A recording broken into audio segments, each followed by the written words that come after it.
Hello friends, आज मैं इस वीडियो में आपको प्रेजेंट परफेक्ट टेंस के बारे में बताने जा रहा हूँ। पिछले दो वीडियोस में मैंने प्रेजेंट कंटिन्यूअस टेंस और प्रेजेंट इंडेफिनिट टेंस के बारे में बताया हुआ था। तो प्रेजेंट परफेक्ट टेंस यूज कब होगा?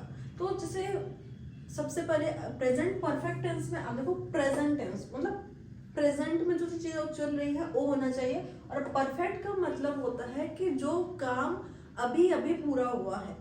ऐसा नहीं कि 2 साल पहले पूरा हुआ है। 2 साल पहले पूरा होना मतलब वो तो पास्ट परफेक्ट हो जाएगा। तो प्रेजेंट में, वर्तमान में हम लोग अगर कोई काम को फिनिश किए हैं, अभी अभी कोई काम हमने किया हुआ है, जैसे हमें लिखा हुआ है कि कोई काम वर्तमान काल में अभी अभी समाप्त हुआ है, तो वहां पे प्रेजेंट परफेक्ट टेंस आएगा। जैसे अगर हम हिंदी में कोई सेंटेंस पढ़ते हैं ना, तो मैंने एक काम कर लिया है, मैं कर चुकी हूँ, चुका हूँ, इस टाइप से जो एंडिंग शब्द आते हैं उसमें प्रेजेंट परफेक्ट टेंस होगा। अब इसका स्ट्रक्चर देखिए। स्ट्रक्चर में क्या होता है कि सब्जेक्ट प्लस हैज या हैव प्लस वर्ब का थर्ड फॉर्म प्लस ऑब्जेक्ट, और उसके बाद में कोई भी अदर वर्ड्स रहेगा उसको जोड़ सकते हैं। तो इसमें हैज और हैव, तो हैज किस में लगेगा और हैव किस में लगेगा? तो जितने थर्ड पर्सन सिंगुलर नंबर होते हैं, तो थर्ड पर्सन सिंगुलर नंबर में लगेगा has, like he, she, it, ये सारे थर्ड पर्सन के सिंगुलर नंबर हैं। और उसके अलावा आई, वी, यू, दे, जो जितने भी प्लूरल और आई, ये सब में हैव लगेगा। अब एग्जांपल देख लेते हैं। हर टेंस में मैं आपको सेंटेंस को 4 टाइप बताती हूँ। एक एफर्मेटिव यानी कि सकारात्मक, नेगेटिव नकारात्मक, इंट्रोगेटिव प्रश्नवाचक, और इंट्रोगेटिव नेगेटिव मतलब प्रश्नवाचक में नकारात्मक। तो जैसे कोई सेंटेंस है कि राम ने अपना कार बेच चुका है।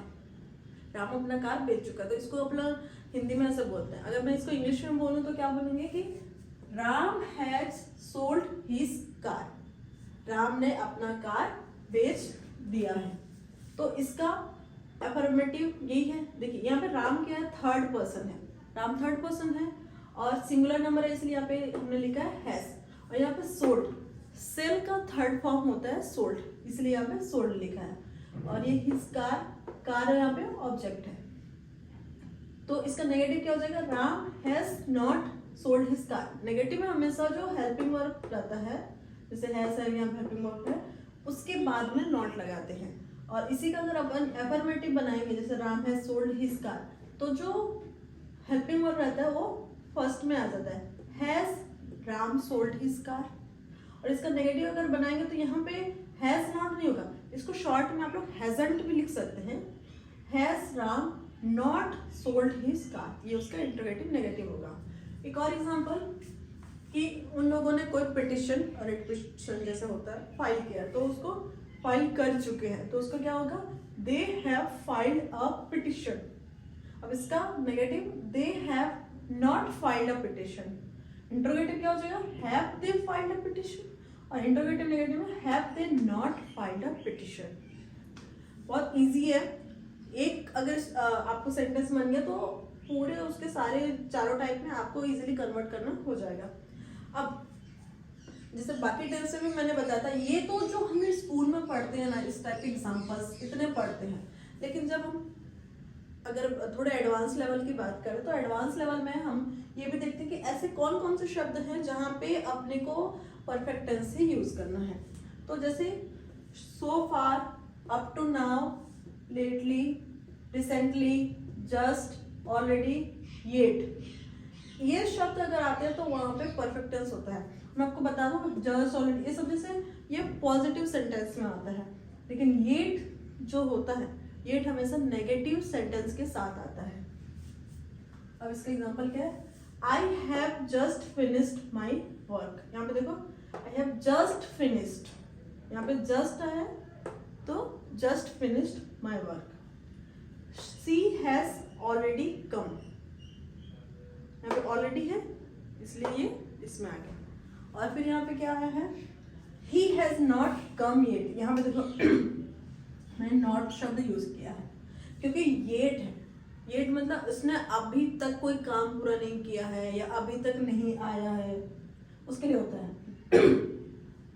अब इसमें जैसे एक और है, they have just left the car. यहाँ पे देखो जस्ट है, यहाँ पे भी जस्ट है, यहाँ पे ऑलरेडी, ये सारे शब्द जहाँ पे होते हैं वो परफेक्ट टेंस में आते हैं। और एक और चीज की पास्ट में कोई काम हमने संपन्न किया है, पास्ट में कोई काम संपन्न किया लेकिन उसका प्रभाव वर्तमान पर इसका प्रभाव है, तो वहां पे भी प्रेजेंट परफेक्ट टेंस आएगा। जैसे I have seen the Taj Mahal, यहाँ पे I have seen the Taj Mahal, हमने ताजमहल को देख लिया लेकिन अभी भी उसको हम लोग प्रेजेंट में बता रहे हैं कि हाँ हमने अभी ताजमहल देखा है, तो उसका प्रभाव है, इसीलिए I have seen the Taj Mahal. They have visited Kashmir twice, मतलब वो 2 बार देख चुके हैं, पहले भी उन्होंने देखा था अभी फिर से देखे हैं, तो ट्विस इसलिए they have visited Kashmir twice. तो ये कुछ चीजें हैं जो आपको प्रेजेंट परफेक्ट टेंस अगर आप पढ़ते हैं किसी भी स्कूल में या कॉलेज के लिए या कंपटीशन एग्जाम के लिए, तो ये सारी चीज़ें आपको बहुत ज़्यादा यूजफुल रहेंगी। और वीडियोस में अभी कंटिन्यू अपलोड करते जाऊंगी, बीच में कुछ ऐसे चीज़ें हो जाती हैं, बिजी रहती हूँ, इसलिए मैं वीडियोस रेगुलर नहीं बना पाती हूँ, पर कोशिश ये रहेगी कि आप लोगों को रेगुलरली मैं वीडियो प्रोवाइड कर दूँ, ताकि आप बिना कोचिंग जाए, बिना इंग्लिश का अलग से स्पेशल कोचिंग ले भी आप बेसिक चीज़ों को समझ के और चीज़ों को बना के अपना इंग्लिश जो है स्ट्रॉन्ग कर सकते हैं। और यहाँ पे मैंने 2 एग्जाम्पल दिए, 3 एग्जाम्पल दिए, आपको सिर्फ इतने में नहीं रुकना है, आपके पास भी ग्रामर के कोई ना कोई बुक्स होगी, आप उसके बहुत सारे एग्जाम्पल्स जो होंगे उनको भी देखा करें, उनको भी बनाएंगे। जब आप बहुत सारे सेंटेंस बनाएंगे तो आपका कॉन्सेप्ट पूरा क्लियर हो जाएगा। Thank you.